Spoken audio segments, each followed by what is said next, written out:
Yan. Ayan. Ah, yon, bago ka magsimula, i-shoutout mo muna, tsaka klaro naman yung beat mo sa kanila. Ikaw na rin bahala kung paano mo sisimulan at paano mo tatapusin. Yan. Yan, ikaw na bahala. Kasi Yun, shoutout nga pala sa mga nagpa-event dito. Maraming salamat at nangadalo ako sa pa-event niyo. Thank you din sa mga susuporta dyan. Uy, 10% ano to, audience impact. Huwag niyong kakalimutan, Eme. Siya, mag-i-start na ako. Maraming salamat sa inyo, guys. Wala pa akong boses na to, maghapon ako nagluya kahapon.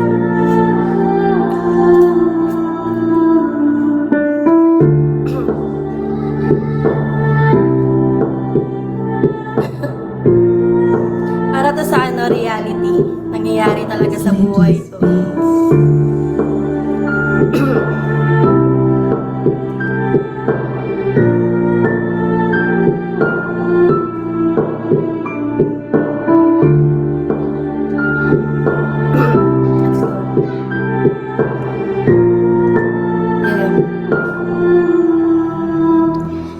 Ano bang buhay to?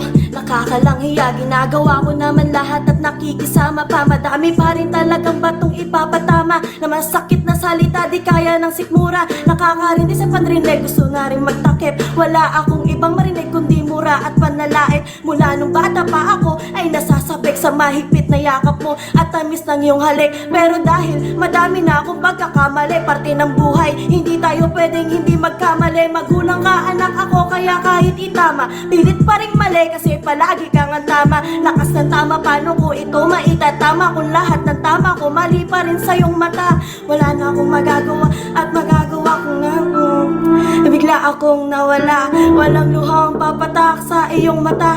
Na-realize ko hindi nga sa'yo mahalaga, sa salitang binitawan parang hindi ka kapamilya. Tingin mo lahat sa paligid mo isang alila. Hindi naman mali kapag meron hindi mahindihan, pero mali yung pag wala hindi mo maintindihan. Ang hirap mong kalaban, walang kalaban-laban, tanging pag-iyak na lang sa akin ng mga una na asahan humihila sa'yo sa pagkababa. Dahilan para manatili ka pa rin dyan sa baba, kung saan mga paa nakalubog pa rin sa hukay. Pag tumingala ka, ang dami sayong nakabantay. Makikita mo ang tataas ng kanilang sungay. Halos gusto nila lamunin ka pa ng buhay, patayin ka sa isip nang wala kang kamalay-malay. Wag naman sana pag-gising ko wala na akong malay. Bilang lang yung pamilya, palaging may suporta. Madalas kasi sila mismo ipapahiya ka. Bilang lang yung pamilyang tatanggapin ka, madalas ay nahihirapan na pahihirapan pa. Bilang lang yung pamilya, pagtanggapin ka kahit na wala kang pero.